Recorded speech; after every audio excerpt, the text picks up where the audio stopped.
Hello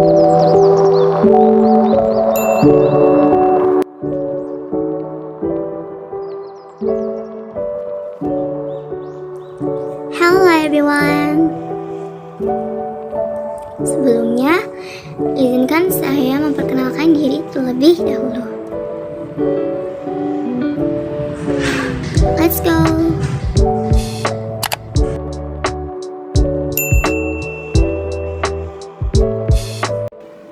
Perkenalkan, nama saya Devi Selviana Putri, NPM 0322011062, Prodi PGSD atau Pendidikan Guru Sekolah Dasar, mahasiswi semester 3. Tujuan saya membuat video ini yaitu untuk menjelaskan materi dari mata kuliah Pendidikan Kewarganegaraan.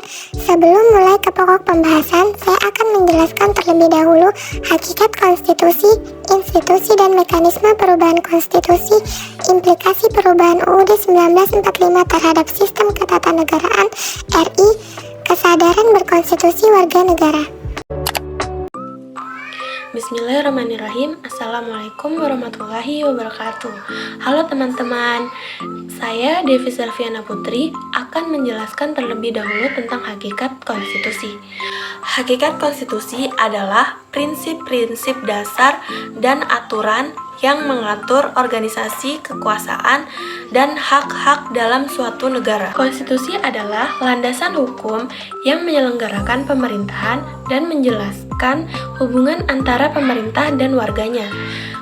Konstitusi memiliki aspek penting yaitu dasar hukum, 2. Pembagian kekuasaan, 3. Perlindungan HAM, 4. Proses perubahan, 5. Prinsip negara hukum, 6. Kedaulatan rakyat, 7. Pengaturan pemerintahan. Hakikat konstitusi berbeda-beda antar negara dan dapat diwujudkan dalam berbagai bentuk seperti konstitusi tertulis atau tidak tertulis. Tetapi pada intinya, konstitusi adalah kerangka dasar yang mengatur kehidupan politik dan hukum suatu negara. Nah, sekarang materi yang kedua, yaitu tentang institusi dan mekanisme perubahan konstitusi. Institusi dan mekanisme perubahan konstitusi adalah elemen-elemen kunci dalam mengubah atau memperbarui konstitusi suatu negara. Berikut mengenai hal ini. 1. Institusi perubahan konstitusi. 2. Amandemen konstitusi. 3. Konstitusi tertulis vs konstitusi tidak tertulis. 4.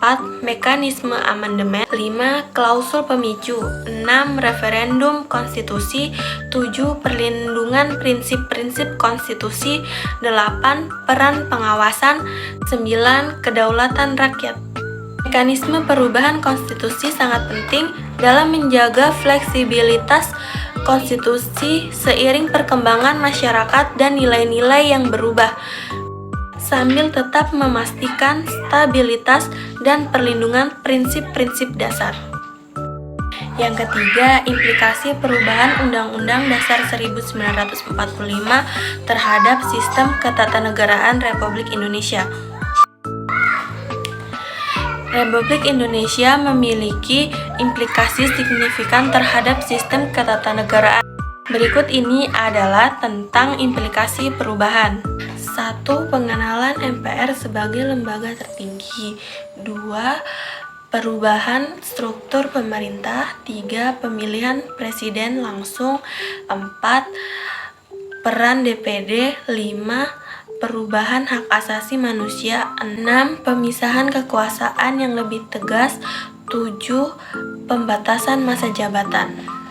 Perubahan terhadap Undang-Undang Dasar 1945 mencerminkan evolusi politik dan tuntutan masyarakat di Indonesia.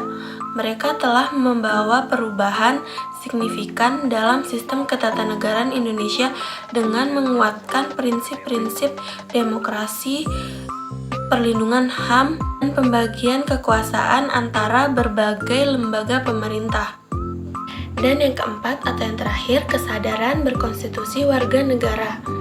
Kesadaran berkonstitusi warga negara adalah pemahaman dan kesadaran individu tentang konstitusi, peraturan, hak, dan kewajiban yang mengatur kehidupan suatu negara. Berikut tentang kesadaran berkonstitusi. 1. Pemahaman konstitusi. 2. Hak dan kewajiban. 3. Partisipasi politik. 4. Perlindungan hak asasi manusia. 5. Pemahaman proses konstitusi. 6. Prinsip negara hukum. 7. Tanggung jawab sosial. Kesadaran berkonstitusi penting untuk menjaga stabilitas dan demokrasi dalam suatu negara. Ini membantu masyarakat menjadi lebih terlibat dalam proses politik, memahami dan memperjuangkan hak-hak mereka, serta memastikan pematuhan terhadap konstitusi sebagai landasan hukum negara. Sekian presentasi dari saya, mohon maaf jika masih kurang. Dan memang manusia tak luput dari kesalahan, dan saya juga di sini masih dalam proses belajar. Akhir kata, billahi fisabilil haq, fastabiqul khairat. Wassalamualaikum warahmatullahi wabarakatuh.